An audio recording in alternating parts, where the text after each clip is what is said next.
Sesungguhnya, maksudnya katakan wahai Muhammad, sesungguhnya tidak ada seorang pun yang dapat melindungiku dari azab Allah. Dan aku tidak akan memperoleh tempat perlindungan selain Allah. Yang aku mampu lakukan hanyalah menyampaikan peringatan dari Allah dan risalahnya. Subhanallah. Seolah-olah Nabi SAW ingin mengatakan, aku ini tidak bisa sembunyi dari azab Allah Subhanahu wa ta'ala. Aku ini tidak bisa melindungi diri dari siksa Allah Subhanahu wa ta'ala. Yang bisa kulakukan hanya berdakwah. Seolah-olah dakwah itu manfaatnya adalah bisa melindungi dari azab. Dakwah itu bisa kita ini melindungi dari siksa Allah Subhanahu wa ta'ala. Dan ini manfaat terbesar bagi orang yang berdakwah. Jadi kalau seandainya kita ini sedang berdakwah kepada Allah Subhanahu wa ta'ala, mengajak manusia kepada kebaikan dan mencegah manusia dari kemungkaran berdasarkan bimbingan Allah dan Rasulnya, maka Allah akan jauhkan azab dari kita. Allah akan jauhkan fitnah dan siksa dari kita. Karena dakwah itu bisa melindungi kita dari azab Allah Subhanahu wa ta'ala.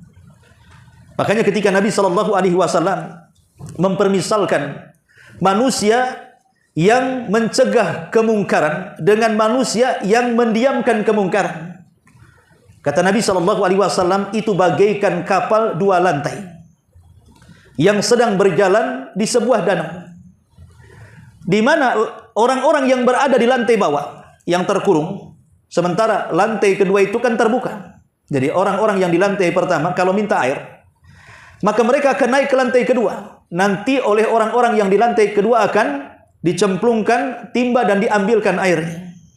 Setiap hari seperti itu. Sampai satu hari orang-orang yang ada di lantai bawah ini mengatakan, kasihan orang-orang yang di atas. Kalau kita minta air, mereka dengan sigap mengambilkan air. Sampai kapan kita menyibukkan mereka? Lalu bagaimana caranya supaya kita tidak menyibukkan orang-orang yang di lantai atas? Kita bolongi saja kapalnya, supaya kita ngambil air sendiri dan tidak menyibukkan orang-orang yang di atas. Ini orang-orang di atas ini, kalau seandainya membiarkan orang-orang yang di bawah membolongi kapal, kemudian kapalnya bocor, kemudian tenggelam, kira-kira yang tenggelam ini yang lantai bawah atau semua kapal? Ya semua kapal tenggelam, mati semuanya. Kalau tidak ada orang yang mencegah kemungkaran, maka akan binasa semuanya. Padahal yang salah yang bawah, yang atas gak tahu menau, tahu-tahu ikut mati dan tenggelam. Itulah yang dikatakan dalam surah Al-Anfal, wattaqu fitnatan la tusibanna alladziina zalamu minkum khassa. Takutlah akan fitnah. Kalau sudah menimpa kalian, bukan hanya orang zalim saja yang terkena, tapi orang-orang baik pun kena imbas dari fitnah itu. Kalau mereka tidak mencegah kemungkaran.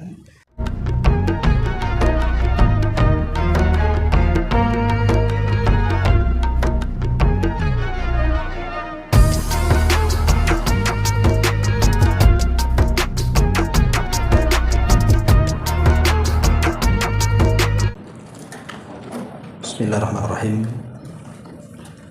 Assalamualaikum warahmatullahi wabarakatuh. Alhamdulillah wassalatu wassalamu ala Rasulillah wa ala alihi wa sahbihi wa mawalah wa la hawla wa la quwwata illa billahi wa ba'd. Alhamdulillah di malam ini kita bisa melanjutkan kajian kita, masih membahas tafsir dari suratul Jin, dan kita masuk pada ayat ke-18 dan seterusnya dari suratul Jin. A'udzubillahi minasyaitonir rajim. Bismillahirrahmanirrahim. Wa annal masajida lillahi fala tad'u ma'allahi ahada wa annahu lamma qama Abdullah yad'uhu kadu yakununa alaihi libadan. Qul innama ad'u rabbi wa la usyriku bihi ahada. Qul inni la amliku lakum dharran wa la rashada. Qul inni lan yujirani minallahi ahad wa lan ajida min dunihi multahada. Sesungguhnya masjid-masjid itu milik Allah. maka janganlah menyembah apapun bersamaan dengan menyembah Allah Subhanahu wa taala. Sesungguhnya ketika hamba Allah, maksudnya Muhammad, berdiri menyembahnya atau melaksanakan salat, mereka jin-jin itu berdesakan mengerumuni Nabi SAW. Katakanlah, wahai Muhammad, sesungguhnya aku hanya menyembah Rabbku dan aku tidak mempersekutukannya dengan apapun. Katakanlah, wahai Muhammad, sesungguhnya aku tidak mampu menolak mudarat dan tidak pula mampu mendatangkan kebaikan kepadamu. Katakanlah, wahai Muhammad, sesungguhnya tidak ada seorang pun yang dapat melindungiku dari azab Allah, dan aku tidak akan memperoleh tempat berlindung dari Allah Subhanahu wa taala illa balagham minallahi wa risalati wa man ya'sillaha wa rasulahu fa inna lahu nara jahannama khalidina fiha abada. Yang aku mampu melakukannya hanyalah menyampaikan peringatan dari Allah dan risalahnya. Siapa yang durhaka kepada Allah dan Rasulnya, sesungguhnya akan mendapatkan azab neraka jahanam dan mereka kekal di dalamnya selama-lamanya. Baik, ma'asyiral muslimin wal muslimat rahimani wa rahimakumullah. Pada ayat ke-18 dalam suratul Jin, ini adalah perkara yang diwahyukan kepada Nabi sallallahu alaihi wasallam setelah penghabaran Allah tentang ada beberapa jin yang datang kepada Nabi sallallahu alaihi wasallam mendengarkan bacaan Quran saat salat fajar. Nah, di sini poin yang kedua. Juga Allah Subhanahu wa taala mewahyukan kepada Nabi bahwa masjid-masjid itu milik Allah. Maka janganlah menyembah apapun bersamaan dengan menyembah Allah Subhanahu wa taala. Dalam ayat ini Allah Subhanahu wa taala hendak mengajarkan kepada kita tentang adab masjid. Bahwa di antara adab-adab masjid, siapapun yang masuk ke masjid Allah Subhanahu wa taala, dimanapun masjid itu berada, maka tidak boleh melakukan kesyirikan di dalam masjid. Contohnya seperti apa? Contohnya orang yang meletakkan kuburan di dalam masjid. Dan ma'ruf di negeri kita ada beberapa masjid yang di dalamnya ada kuburan. Dan orang-orang yang datang ke masjid itu bukan menyembah Allah, tapi justru meminta-minta ke kuburan yang dikatakan kuburan para wali, kuburan orang-orang saleh, padahal masjid itu dibangun hanya untuk kepentingan ibadah kita kepada Allah Subhanahu wa taala. Makanya kenapa saat kita masuk ke masjid, Nabi SAW menganjurkan agar kita salat 2 rakaat yang disebut dengan tahiyatul masjid. Kita disuruh menghormati masjid dengan melaksanakan salat, dan dalam salat itu ada sujud, dan sujud ini tidak diberikan kecuali kepada Allah Subhanahu wa taala. Makanya di antara adab-adab masjid ini, seseorang tidak boleh menyekutukan Allah di dalamnya. Dan tentunya banyak adab-adab masjid yang lainnya yang dijelaskan dalam kitab-kitab fikih, bahwa banyak adab-adab yang tidak boleh dilakukan dan perkara-perkara yang boleh dilakukan. Seperti perkara-perkara yang tidak boleh dilakukan, seseorang berjual beli di masjid, haram, tidak boleh. Karena masjid ini hubungan kita dengan Allah. Tidak boleh berbisnis di masjid. Atau mengumumkan barang hilang. Bahkan kalau ada orang yang mengatakan barangku hilang di masjid ini, maka doakan kepada orang yang hilang itu, semoga barangmu tidak ditemukan. Kalau dia ngomong barang saya hilang di masjid Ibadur Rahman, kita katakan semoga barangmu hilang selamanya. Karena masjid bukan tempat pengumuman barang hilang. Atau masuk ke dalam masjid dalam kondisi kita habis makan yang bau-bau, mungkin pete, mungkin jengkol, mungkin bawang mentah, dan begitu seterusnya. Karena bau-bau itu akan menyakiti orang di sebelah kita, dan para malaikat pun akan tersakiti. Karena para malaikat juga yata'adza mimma yata'adza bihi banu Adam. Malaikat akan tersakiti sebagaimana Bani Adam tersakiti dengan baunya. Makanya masuk masjid itu khudhu zinatakum inda kulli masjid. Ambil pakaian yang bersih, pakaian yang indah ketika kita masuk ke dalam masjid. Karena itu di antara adab-adabnya. Karena ada di antara kita ini, terutama orang-orang awam, mereka tidak memuliakan masjid, bahkan tidak memuliakan rumah Allah Subhanahu wa taala. Masjid disebut Baitullah, rumah Allah. Artinya masjid ini bukan rumah biasa. Dia tidak seperti rumah kebanyakan yang kita kenal, rumah kita, tetangga atau teman. Masjid ini rumah Allah. Sehingga orang-orang yang datang ke masjid ini maksudnya masuk ke rumah Allah. Umumnya mereka masuk ke masjid itu untuk beribadah kepada Allah Azza wa Jalla. Sehingga kesopanan kita kepada Allah Subhanahu wa taala harus dijaga. Kalau kita menghadap atasan saja, mungkin bupati, gubernur atau yang semacamnya, terkadang kita ini rapi pakaiannya, harum badannya, bahkan bukan hanya badannya dimandikan, mobilnya pun dimandikan, supaya jangan memalukan.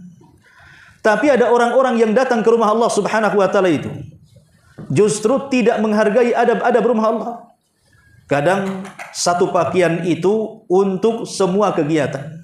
Kerja pakai itu, sholat pakai itu, tidur pakai itu, main pakai itu, dan begitu seterusnya. Sehingga tidak dibedakan mana pakaian untuk Allah dan mana pakaian untuk makhluk. Lah ini kan tidak menghargai adab-adab masjid namanya. Ma'asyiral muslimin yang dimuliakan Allah Azza wa Jalla, dan banyak lagi lah adab-adab baik yang boleh dilakukan atau yang tidak boleh dilakukan. Lah salah satu adab terbesar orang masuk masjid adalah jangan menyekutukan Allah Subhanahu wa taala.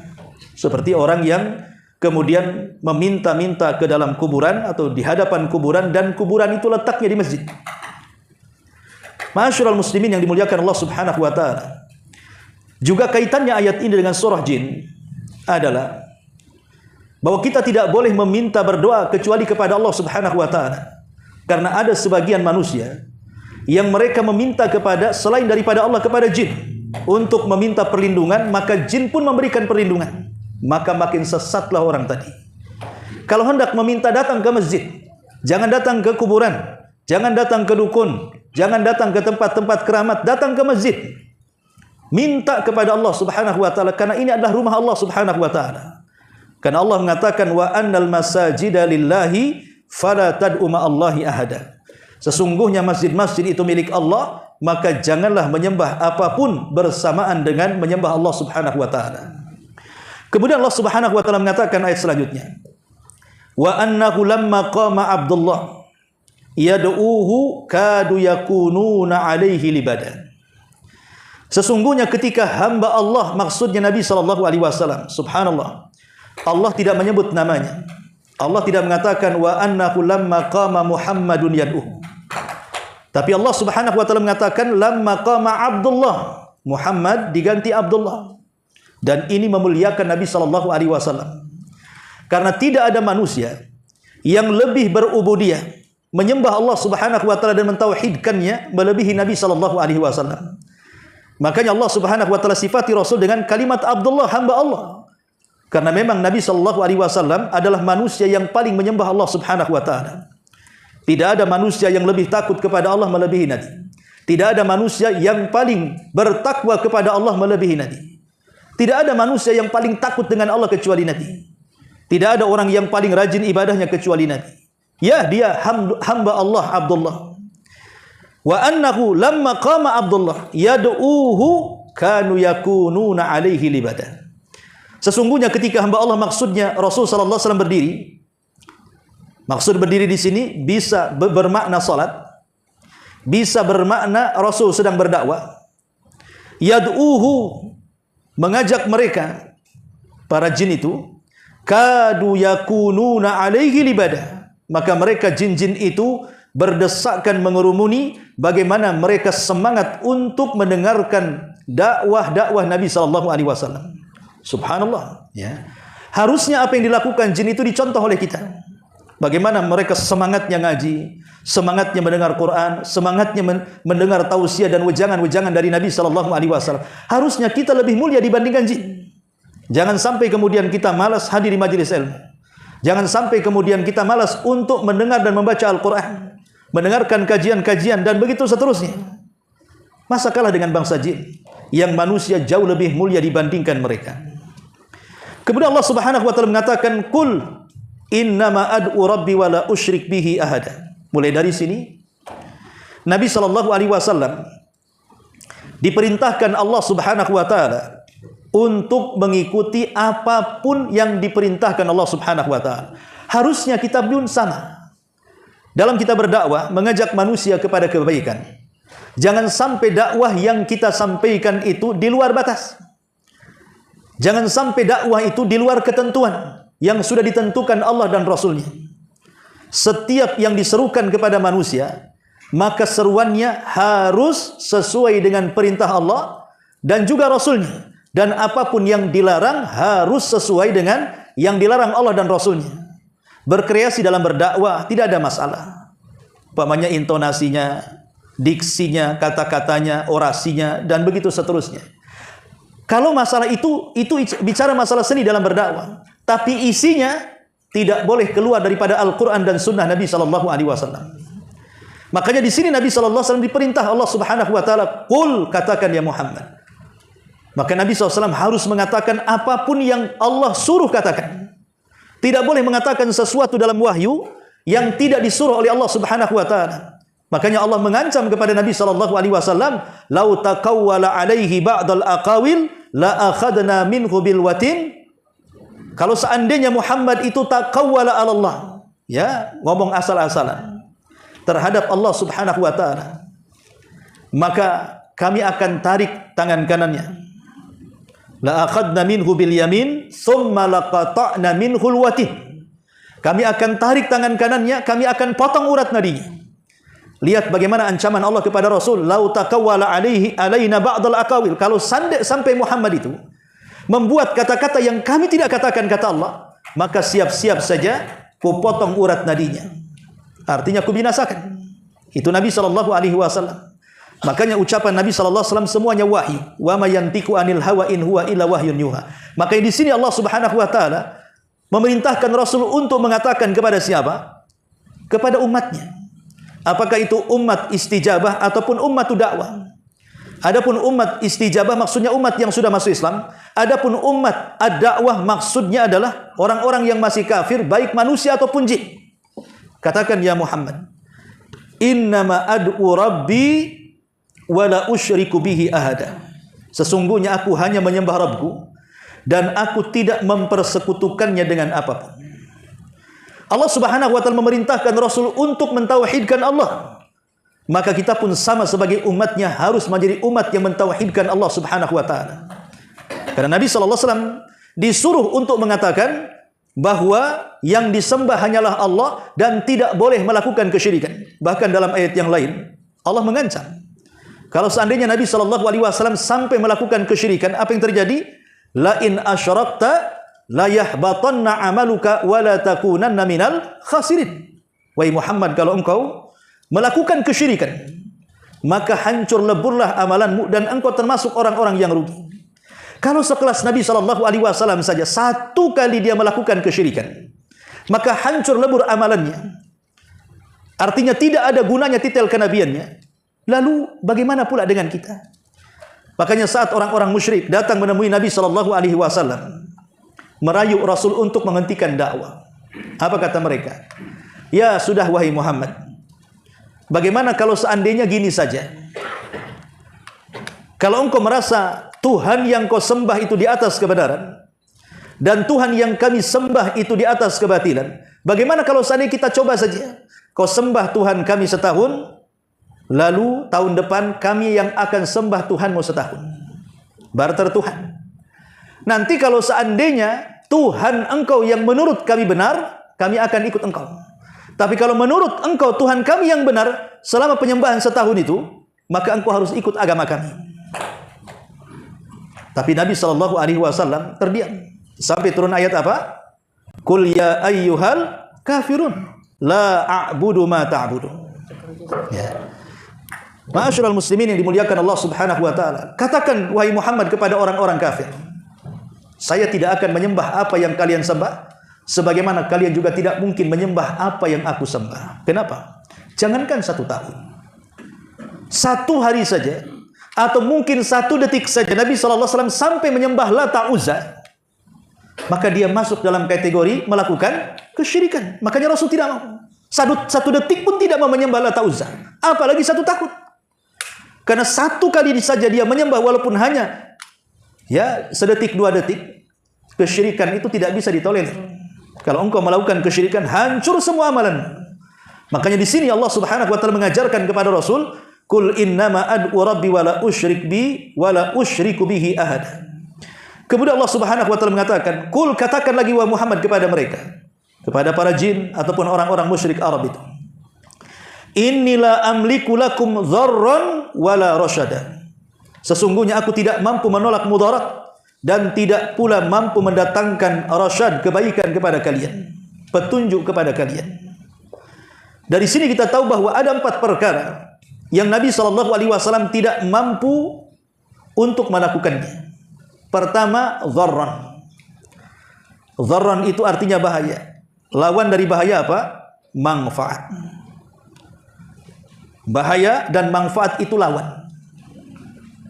Kemudian yang kedua, rasyada. Rasyada itu petunjuk, lawannya apa? Kesesatan. Jadi seolah-olah Allah Subhanahu wa taala ingin katakan, "Wahai Muhammad, sungguh aku tidak mampu menolak mudarat atau mendatangkan manfaat. Tidak pula mendatangkan petunjuk ataupun menyesatkan manusia." Nabi SAW tidak sanggup keempat-empatnya. Mencegah madarat itu hak mutlak milik Allah. Mendatangkan manfaat itu juga hak mutlak milik Allah. Memberikan petunjuk juga hak mutlak milik Allah. Menyesatkan manusia dari petunjuk juga hak mutlak milik Allah. Allah yang sanggup melakukannya. Nabi SAW tidak sanggup mencegah madarat ataupun mendatangkan manfaat. Kalau Allah Subhanahu wa taala sudah mengatakan, "Katakan ya Muhammad," lalu apa gunanya kemudian kita datang ke kuburan Nabi SAW, kemudian meminta sesuatu yang Nabi tidak sanggup melakukannya. Contoh umpamanya ada orang datang ke kuburan Nabi ke Madinah sana, kemudian melayangkan surat, karena ada kebiasaan orang-orang umroh dari orang-orang awam itu, sebelum berangkat ke Masjid Nabawi dan masuk ke Raudhah, itu biasanya mereka nulis sesuatu di kertas, kemudian dilinting. Nanti saat masuk Masjid Nabawi dan berhasil masuk di Raudhah, kemudian dekat dengan pagar-pagar yang melindungi kuburan Rasul, itu lintingan kertasnya itu dilempar. Ngirim SMS kepada Nabi pakai lintingan kertas itu. Tetapi masalahnya tukang sapu Masjid Nabawi itu sigap, kalau ada sampah langsung disapu. Artinya belum dibuka isi lintingannya sudah dimasukkan tong sampah. Tidak sampai itu SMS-nya, nggak sempat terbaca. Artinya bahwa permintaan kepada Nabi SAW, terkadang di situ minta supaya diberikan jodoh kalau dia memang masih bujang atau jomblo, minta supaya diberikan anak gitu ya. Macam-macam permintaan itu. Lah hal-hal seperti itu bukan tugas Nabi. Nabi tidak sanggup memberikan anak kepada kita. Nabi tidak sanggup memberikan jodoh kepada kita. Itu semua hak mutlak milik Allah Subhanahu wa taala. Karena bagaimanapun yang bisa mencegah madarat, penyakit dan yang semacamnya, itu Allah. Allah yang menurunkan penyakit, Allah juga yang mendatangkan obatnya. Juga mendatangkan manfaat. Ma'asyiral muslimin yang dimuliakan Allah Azza wa Jalla, termasuk kesesatan dan petunjuk. Makanya kenapa dalam muqaddimah khutbatul hajah sering kita dengar, "Man yudlilillahu fala hadiyalah wa man yahdillahu fala mudhillalah." Siapa yang disesatkan Allah, tidak ada yang sanggup memberikan petunjuk kepadanya. Siapapun yang diberikan petunjuk, tidak ada yang sanggup menyesatkannya. Karena petunjuk dan kesesatan itu milik Allah Azza wa Jalla. Makanya Nabi SAW sampai dalam setiap salat berdoa kepada Allah, "Ya muqallibal qulub, tsabbit qalbi ala ta'atik." Wahai zat yang membolak-balikan hati, tetapkan hatiku di atas ketaatan kepada-Mu. Karena yang membolak-balikan hati kita itu Allah Subhanahu wa taala. Ma'asyiral muslimin yang dimuliakan Allah Subhanahu wa taala. Kemudian Allah Subhanahu wa taala melanjutkan firman-Nya, "Qul inni lan yujirani minallahi ahadun wa lan ajida min dunihi multahada illa balagham minallahi wa risalati wa man ya'sillaha wa rasulahu fa inna lahu nar jahannam khalidina fiha abada." Katakan, sesungguhnya, maksudnya katakan wahai Muhammad, sesungguhnya tidak ada seorang pun yang dapat melindungiku dari azab Allah, dan aku tidak akan memperoleh tempat perlindungan selain Allah. Yang aku mampu lakukan hanyalah menyampaikan peringatan dari Allah dan risalahnya. Subhanallah. Seolah-olah Nabi SAW ingin mengatakan, aku ini tidak bisa sembunyi dari azab Allah Subhanahu wa ta'ala. Aku ini tidak bisa melindungi diri dari siksa Allah Subhanahu wa ta'ala. Yang bisa kulakukan hanya berdakwah. Seolah-olah dakwah itu manfaatnya adalah bisa melindungi dari azab. Dakwah itu bisa kita ini melindungi dari siksa Allah Subhanahu wa ta'ala. Dan ini manfaat terbesar bagi orang yang berdakwah. Jadi kalau seandainya kita ini sedang berdakwah kepada Allah Subhanahu wa ta'ala, mengajak manusia kepada kebaikan dan mencegah manusia dari kemungkaran berdasarkan bimbingan Allah dan Rasulnya, maka Allah akan jauhkan azab dari kita. Allah akan jauhkan fitnah dan siksa dari kita. Karena dakwah itu bisa melindungi kita dari azab Allah Subhanahu wa ta'ala.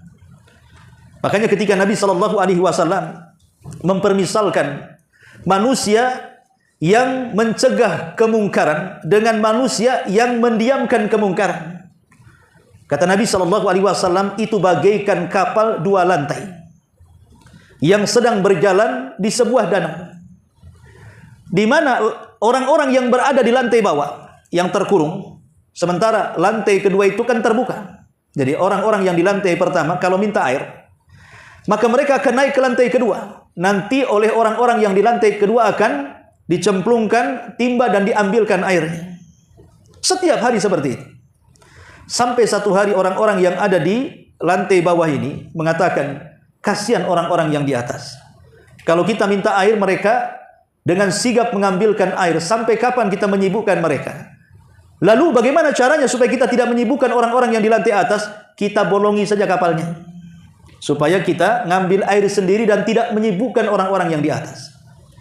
Ini orang-orang di atas ini, kalau seandainya membiarkan orang-orang yang di bawah membolongi kapal, kemudian kapalnya bocor, kemudian tenggelam, kira-kira yang tenggelam ini yang lantai bawah atau semua kapal? Ya semua kapal tenggelam, mati semuanya. Kalau tidak ada orang yang mencegah kemungkaran, maka akan binasa semuanya. Padahal yang salah yang bawah, yang atas gak tahu menahu, tahu-tahu ikut mati dan tenggelam. Itulah yang dikatakan dalam surah Al-Anfal, wattaqu fitnatal la tusibannal ladzina zalamu minkum khassah. Takutlah akan fitnah. Kalau sudah menimpa kalian, bukan hanya orang zalim saja yang terkena, tapi orang-orang baik pun kena imbas dari fitnah itu. Kalau mereka tidak mencegah kemungkaran. Makanya dari sini Allah Subhanahu wa taala mengatakan, "Qul inni lan yujirani minallahi ahadun walan ajida min dunihi multahada illa balagam minallahi wa risalati." Katakan, sesungguhnya tidak ada seorang pun yang dapat melindungiku dari azab, dan aku tidak akan memperoleh tempat perlindungan selain Allah kecuali hanya menyampaikan peringatan dari Allah dan juga risalahnya. Makanya Allah tutup, "Waman ya'sillaha wa rasulahu fa innalahu nara jahannama khalidina fiha abadan." Maka siapapun yang bermaksiat kepada Allah dan Rasulnya, mereka akan dikekalkan di dalamnya selama-lamanya. Ma'asyiral muslimin wal muslimat rahimani wa rahimakumullah. Kemudian di sini Allah lanjutkan firman-Nya, hatta idza ra'au ma yu'adun fasaya'lamuna man adhafu nasiran wa aqallu adada.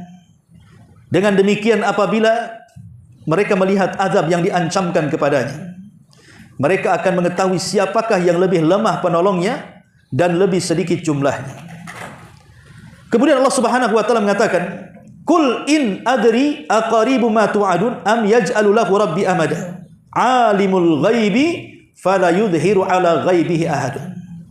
Katakan ya Muhammad, aku tidak mengetahui apakah azab yang diancamkan kepadamu itu sudah dekat atau Tuhanku menjadikan waktunya lebih lama. Dia mengetahui yang gaib, lalu dia tidak memperlihatkan yang gaib itu kepada siapapun. Allah Subhanahu wa taala ketika mengatakan alimul ghaib, dialah maksudnya Allah yang mengetahui yang gaib. Di dalam hadis Nabi SAW, gaib itu ada 5 kuncinya yang tidak diketahui kecuali Allah Subhanahu wa taala. Kata Nabi SAW, mafatihul ghaib khamsun. Kunci-kunci kegaiban itu ada 5. Tidak ada yang tahu kecuali Allah. Dan itu disebutkan dalam Al-Quran, Innallaha indahu ilmu sa'ah. Pertama, sesungguhnya di sisi Allah itu pengetahuan tentang kapan terjadi kiamat. Tidak ada yang tahu kapan terjadi kiamat kecuali Allah. Tidak ada yang tahu. Termasuk tanda-tanda besar yang akan berlaku sebelum kiamat, tidak ada yang tahu kecuali Allah Subhanahu wa taala. Sehingga jangan sampai kemudian seseorang memprediksi sesuatu yang tidak ada ilmunya. Karena ada orang yang berusaha memprediksi bahwa akan terjadi dukhan di Ramadan tahun keberapa itu? Masa corona kan itu ya. Tiba-tiba kemudian betul-betul datang Ramadan itu, tak ada pun dukhan. Karena tidak ada yang tahu kecuali Allah Subhanahu wa taala. Maka tanda-tanda kiamat besar saja kita tidak tahu, apalagi kiamatnya. Dan kiamat itu tidak ada yang tahu kecuali Allah Subhanahu wa taala. Ini yang pertama. Yang kedua, wa yunazzilul ghaitha, dan turun hujan.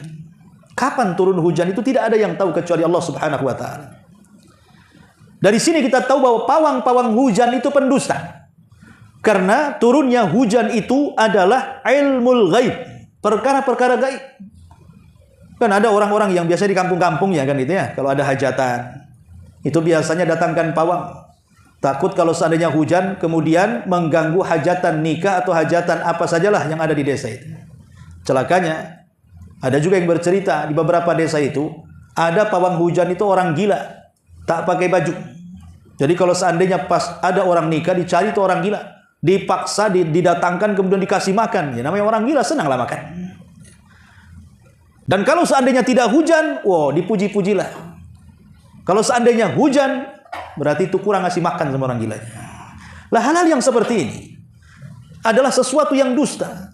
Karena turunnya hujan, kapan turunnya, itu diketahui oleh Allah dan tidak ada yang tahu kecuali Allah Subhanahu wa taala. Kemudian juga yang ketiga, wa ya'lamu ma fil arham. Begitu juga bayi yang ada dalam rahim. Apakah nanti lahir dia mati?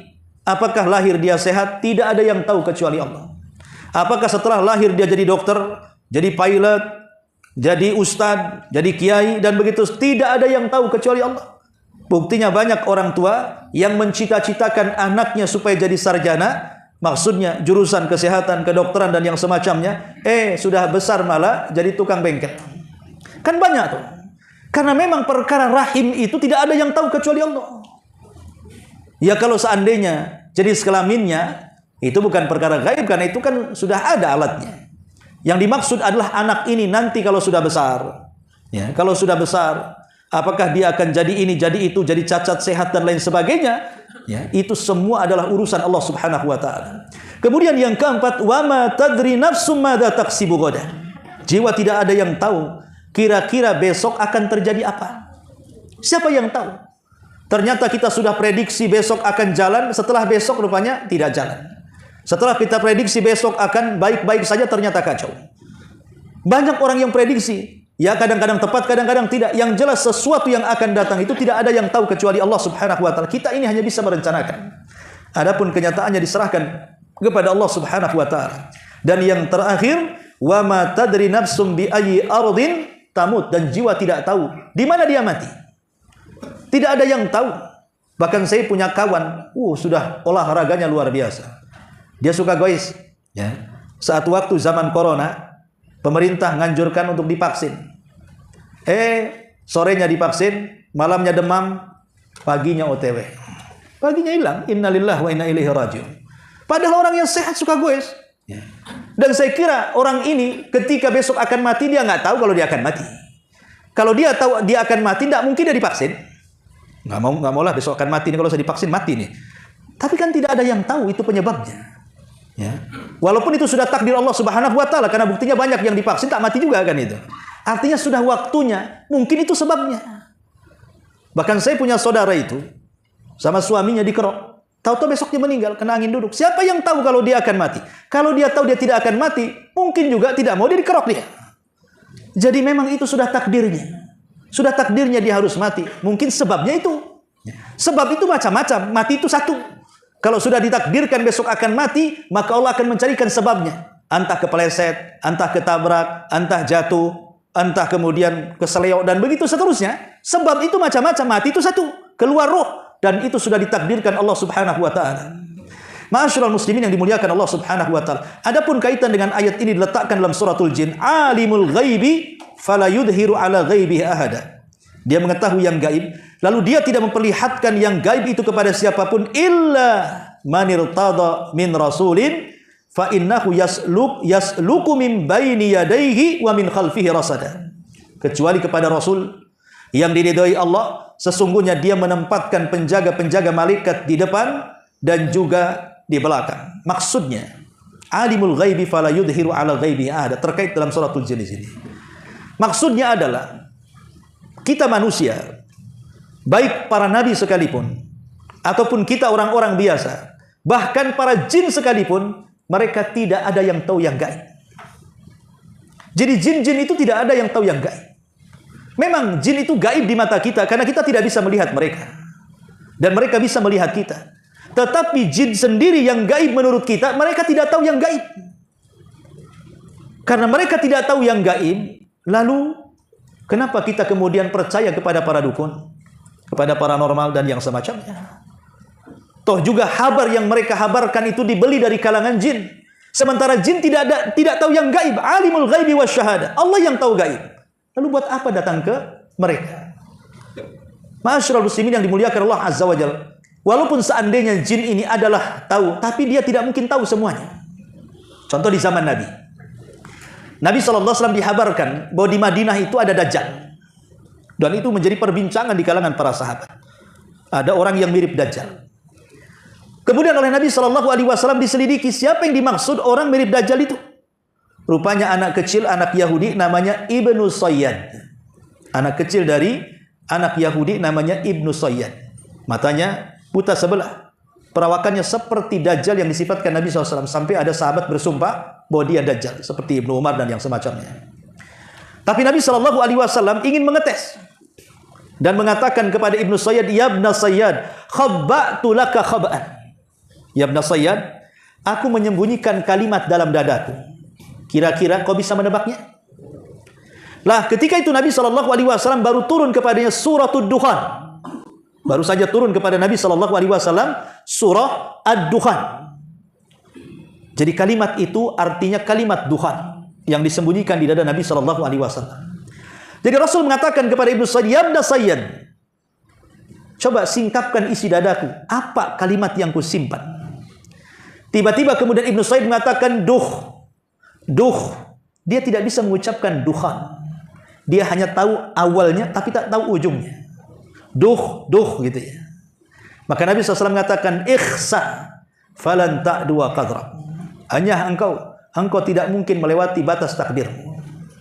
Artinya bahwa sekelas Ibnu Sayyad saja yang dianggap Dajjal oleh para sahabat, dia tidak bisa meramal apa isi hati Nabi SAW, hanya tahu separuh dan tidak tahu separuhnya. Macam mana pula dukun dari zaman sekarang? Iblis yang ada di lautan. Sampai-sampai kemudian Ibnu Sayyad mengatakan kepada Tamim ibn Aus, kepada sahabat Abu Sa'id Al-Khudri, setelah dia mengatakan, saya sedih wahai Abu Sa'id, orang hendak safar. Maka Ibnu Sayyad ikut-ikutan. Dan para sahabat banyak yang ketakutan karena setelah besar ciri-ciri Dajjalnya muncul. Lah namanya beristirahat di bawah pohon, Abu Sa'id dari belakang ketinggalan kafilah. Dia kelelahan. Tiba-tiba dipanggil, ya Abu Sa'id kemari. Ketika Abu Sa'id melihat Ibnu Sayyad ketakutan. Alamak, si Dajjal manggil aku, katanya. Karena ketakutan, terpaksalah kemudian dia mendekat kepada Ibnu Sayyad, kemudian duduk di sampingnya. Kata Ibnu Sayyad, ya Abu Sa'id, aku ini sedih. Kenapa orang menuduhku Dajjal, katanya. Bukankah Dajjal itu tidak bisa masuk Mekah dan Madinah? Lah aku bolak-balik masuk Mekah dan Madinah, katanya. Berarti kan aku bukan Dajjal. Ya Ibnu Sayyad, bukankah Dajjal tidak beranak, anak Dajjal berada. Ketika ngomong kalimat terakhir, langsung Ibnu Sayyad berdiri, ambil tasnya, lari dia. Awalnya dia mengatakan apa? Aku ini difitnah Dajjal. Masa Dajjal bisa masuk kota Madinah? Maka bolak-balik masuk kota Madinah. Tapi kalau ingin tahu di mana Dajjal, aku kasih tahu, katanya. Ya larilah Abu Sa'id Al-Khudri ini, ketakutan kepada Ibnu Sayyad. Yang ingin saya katakan bahwa Ibnu Sayyad sendiri tidak sanggup untuk menyingkap apa isi Nabi Allah Subhanahu wa taala, dan akhir ayat Allah mengatakan liya'lama an qad ablagu risalati rabbihim wa ahata bima ladaihim wa ahsa kulla syai'in adada. Yang demikian itu agar dia mengetahui bahwa Rasul-Rasul itu benar-benar telah menyampaikan risalah-risalah Rabbnya. Sedangkan ilmunya meliputi apa yang ada pada mereka. Dia menghitung segala sesuatu satu persatu. Wallahu a'lam. Kita beralih kepada surat baru. Subhanallahi bihamdika asyhadu an la ilaha illa anta astaghfiruka wa atubu ilaik. Allahu ta'ala.